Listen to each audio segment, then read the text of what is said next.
informativo Momento 24 tenemos al profesor Gilmar Javier Amaya. Él es miembro de la Academia de Historia de Número de El SINU, El San Jorge y Las Sabanas. Buenas noches, Sandrita, y muy buenas noches a toda la amable teleaudiencia que sintonizan a esta hora el informativo Momento 24. Hoy les voy a hablar de una persona muy interesante que yace sepultada en el cementerio católico y laico de la ciudad de Honda, Tolima, Colombia. Me refiero al capitán de barco Enrique Carlos Parias Oliver. ¿Quién fue Enrique Carlos Parias Oliver? Fue un héroe costeño el cual participó en varias guerras, navegó el río Magdalena al mando de varios vapores, se estableció en Honda y fue allí donde falleció.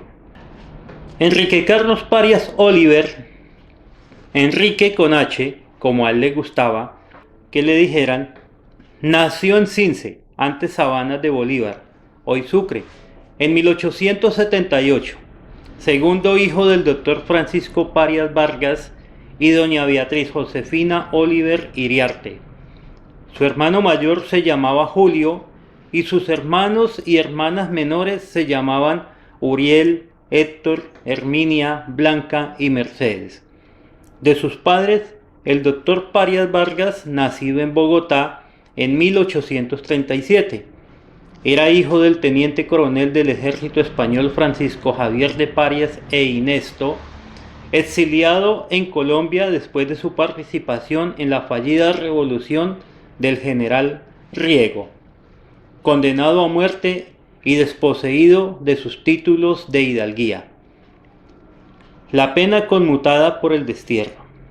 El doctor Parias Vargas era médico, graduado en la Universidad de San Carlos Borromeo en Guatemala, abogado de la Universidad Nacional de Colombia e ingeniero de la École Technique de París. Nunca ejerció ninguna de las tres profesiones, siempre se dedicó a la docencia.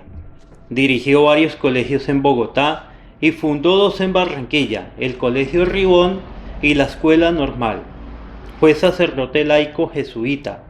Fue uno de los oradores el día de la inauguración del muelle de Puerto Colombia y fue alcalde de Barranquilla en 1903. Cuando falleció en 1923, el Congreso de la República emitió un decreto de honores. La madre de Enrique Parias era doña Beatriz Josefina Oliver Iriarte, nacida en Cince, hija de Antonio Oliver Navarro y Beatriz Iriarte Calvo, esta última hija del prócer cartagenero José Ignacio de Iriarte y de la Torre, defensor de la popa contra el general Pablo Morillo, y descendiente de ilustres familias cartageneras de origen español, entre los cuales se nombran dos gobernadores coloniales, dos alcaldes de Cartagena de la época colonial, un médico y un oficial del Santo Oficio de la Inquisición. Antonio Oliver era hijo de Juan Mata Oliver, de origen marroquí, también exiliado en Colombia por cuestiones de la guerra. Doña Beatriz falleció en 1936. Hecha esta premisa historiográfica, volvemos de nuevo a Enrique Parias Oliver. No tuvo estudios mayores diferentes a los de su padre, el cual le impartió desde muy joven. Se enroló en el ejército de la República Conservadora y luchó en la Guerra de los 1000 días, destacándose en las acciones de la toma de Cartagena y luego en la batalla de los obispos en el río Magdalena. Terminada la guerra, inició a navegar por el río Magdalena, cosa que hizo hasta entrados los años. Se dice que él fue quien llevó a Bogotá desde Cartagena el mortero que hoy se encuentra en la entrada del Museo Nacional en Bogotá, antiguo Panóptico Nacional. En 1919 se casó con doña Mercedes Burgos González Rubio, nacida en La Victoria, Caldas, hija de don Isidoro Burgos Ferreira, de El Socorro, Santander, y de doña Mercedes González Rubio González, de la ciudad de Barranquilla.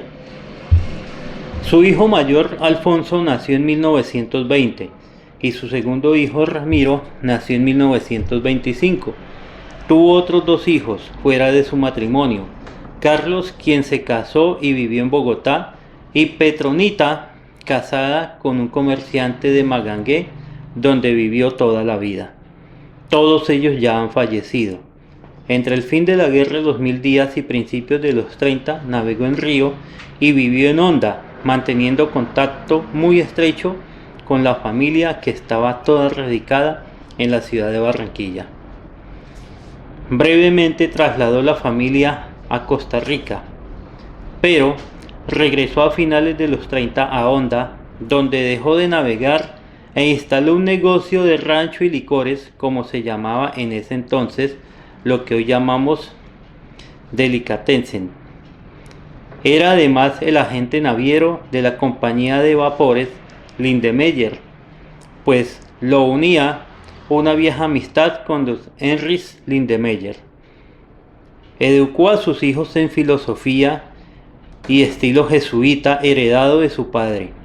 Alfonso, el mayor, fue cadete de la Escuela Militar de Ramírez en Bogotá, y Ramiro fue egresado del Colegio San Bartolomé La Merced y la Universidad Javeriana de Bogotá.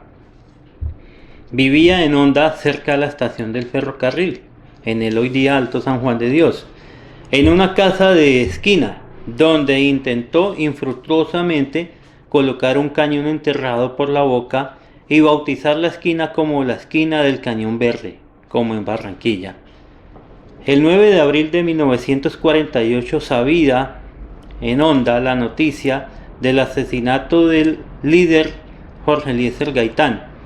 Una turba de ellos exaltados, liderados por dos ex empleados suyos y quienes habían ayudado mucho, tomaron por asalto el negocio y lo incendiaron, y a él lo llevaron a la cárcel de la ciudad, donde fue sometido a vejámenes, insultos y lesiones físicas. Fue liberado el día siguiente, cuando las fuerzas del orden ya habían restablecido la calma, y su consuegro, el capitán Polanco, y su amigo, el farmacéutico Amaya, lo sacó del encierro y lo protegieron. Esto aunando a su precaria salud, pues era diabético dependiente de insulina, lo afectó mucho y entró en una severa depresión. No intentó reanudar su negocio, y luego de organizar un almacén de mercancía dirigido por su esposa Mercedes, se encerró en sí mismo. No quiso exponer denuncia contra los que lo apresaron, agredieron y arruinaron, dejando escrito que no creía en la justicia humana. Y debajo de ese juicio a la divina, como él lo decía, un año después falleció de un coma diabético. Fue un hombre de grandes dotes humanas, autodidacta, leído, culto y educado, muy apreciado en la sociedad de Honda y la de Barranquilla. Está sepultado en el cementerio católico de Honda, en una sepultura en tierra, como él lo había pedido, y una simple lápida con su nombre y fecha de nacimiento y fallecimiento. Sus hijos lo honraron con una vida ejemplar. Sus nietos y bisnietos continúan la tradición y son muy orgullosos de su abuelo. Honor y gloria a este héroe de la patria. El pasado sábado estuve visitando precisamente esta tumba en el cementerio católico de Honda, porque el laico está a un lado. Hace pocos minutos tuve una videollamada con uno de sus tataranietos, quien vive en la actualidad en Estados Unidos. Le mostré como el antes y el después, porque el sábado le hice mantenimiento a esta tumba. El Fernando, como se llama Fernando Parias, su tataranieto. Inclusive se le aguaron los ojos cuando vio que el resultado de esta tumba, como ustedes pueden apreciar en las imágenes, el estado tan lamentable en el que estaba. Él me dijo: Gilmar, hace 50 años esa tumba no se limpiaba, no se le hacía mantenimiento, porque usted muy bien sabe que nosotros vivimos fuera del país. Pero la familia, esas fotografías y ese video que usted hizo sobre la restauración, la limpieza de la tumba de mi tatarabuelo, lo distribuí a todos mis familiares y profesamos una gran gratitud por lo que hizo por nuestro tatarabuelo.